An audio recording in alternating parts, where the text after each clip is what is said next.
Hey guys, welcome to my channel. Different orchid species are like different human beings. They all have different personalities and requirements. This kind of difference is especially obvious when it comes to winter care. Some orchids, such as some dendrobiums and cymbidiums, must go through a dormant period in winter, while others are not that stringent. Vanda is different from the other orchid species due to its gorgeous flowers as well as a continuous growing habit. In this video, we will talk specifically about the winter care of Vanda orchids.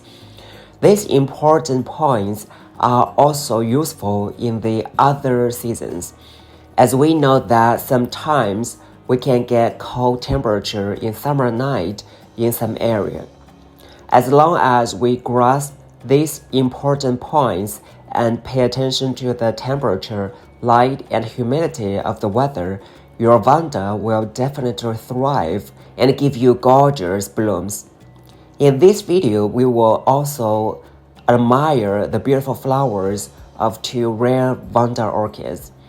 One has a bright blue color and the other one has a deep purple color.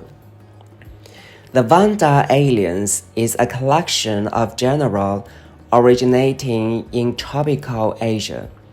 These are monopodial orchids which produce intensely colored blooms. They tend to prefer higher light levels, temperatures, and humidity than other orchids. In tropical climates, they are grown in a shade house outdoors year-round. In colder areas, they are summered outside and are then taken indoors during the winter, where they will thrive near a south-facing window, though greenhouse growing throughout the year is also possible.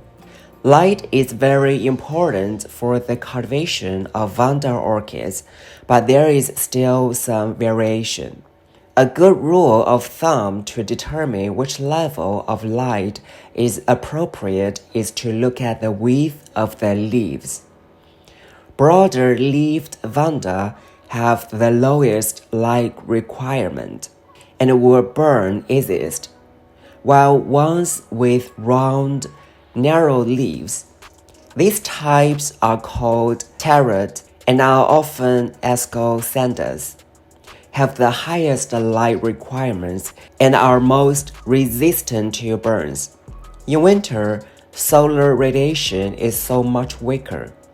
Therefore, it is best to put them in a sunny spot.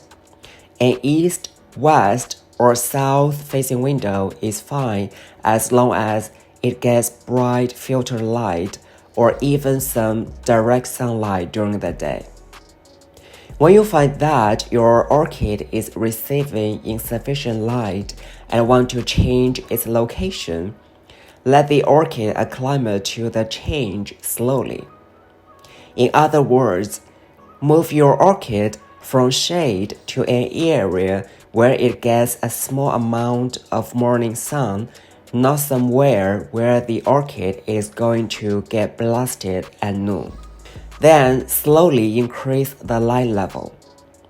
Be careful in winter when it comes to light. Light intensity does not track perfectly with temperature. Light is weakest around Christmas and is most powerful in late June. So even though it is quite cold in March, the sunlight can be deceptively intense. It can be on the same level of September sunlight.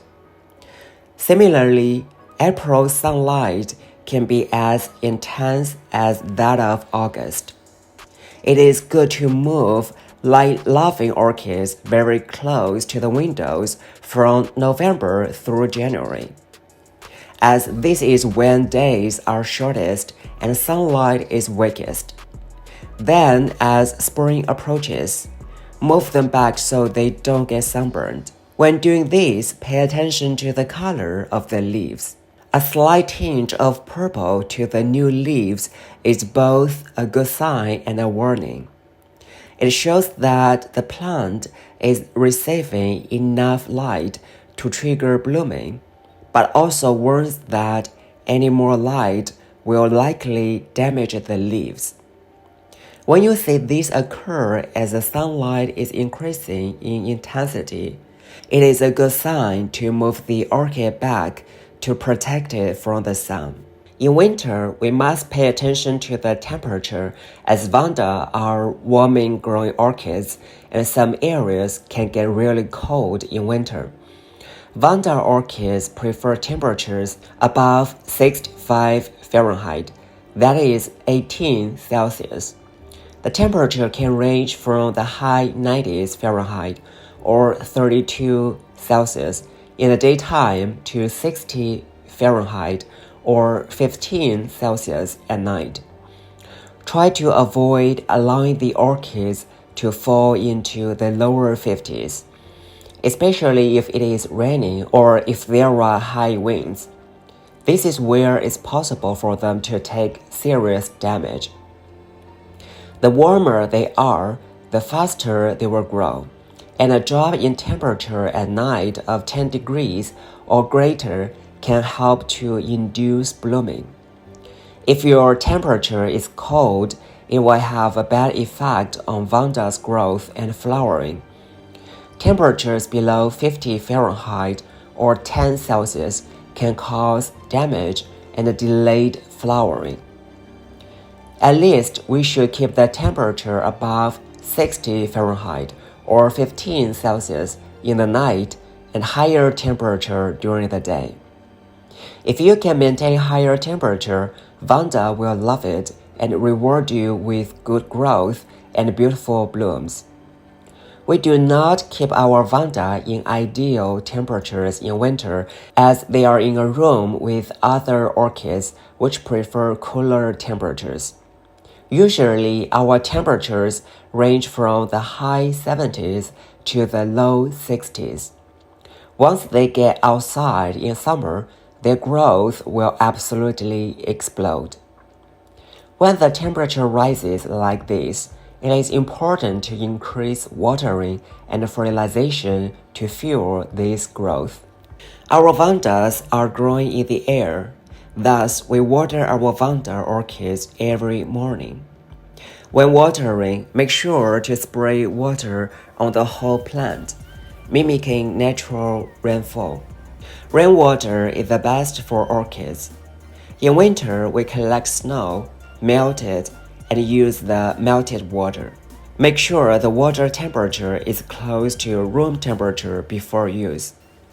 If rainwater or snow melt is not accessible, be sure to use filtered water with low concentrations of minerals. That means low ppm, and with a pH between 5.5 and 6.5. It is important to note that Vanda do not have a winter rest period like other orchids. They grow continuously, and most will free bloom throughout the year. While they consume less energy and water in our sunroom due to their growth being regulated by lower temperatures. If they are kept in a hot environment, they will need enough water and fertilizer to fuel the higher growth levels, which will result. Vanda orchids love high humidity. 80% humidity is ideal, but somewhere above 60% also works well. We keep the humidity in our sunroom above 60% using a humidifier. While Vanda prefer high humidity year-round, it is especially crucial in winter to increase the airflow along with the humidity. High humidity, cooler temperatures, and stagnant air is a recipe for rot. We keep a large oscillating fan and several smaller stationary ones running 24 hours every day. If you cannot provide adequate airflow, it is better to dial back the humidity a bit. In winter, it is best to cut back fertilization to every 2 to 4 weeks if it is cooler, overcast, and the growth slows. In our experience, a Vanda which is about to bloom will grow roots like crazy. Then, as the flowers open, the new roots will stop growing and begin to wither back from the tips as the flowers consume energy. You can give it a little more food once you see the bud growing so it can fuel that burst of growth. But otherwise, it's best to give it a more dilute application. This is especially true if they are being grown in baskets, as the roots can be burned by full-strength fertilizer applications. If you are growing your Vanda in a basket, as we do, you can repot them freely throughout the year. If, however, you have them potted up, it is best not to repot them heading into winter, as the cooler temperatures will hamper the plant recovering from the stress of being repotted. Alright, this is today's video. If you have any questions or suggestions, please leave them below. If you found this video to be helpful, please thumbs up and share with more plant enthusiasts. If you have not yet subscribed to my channel, please consider subscribing. Thank you for watching and see you next time.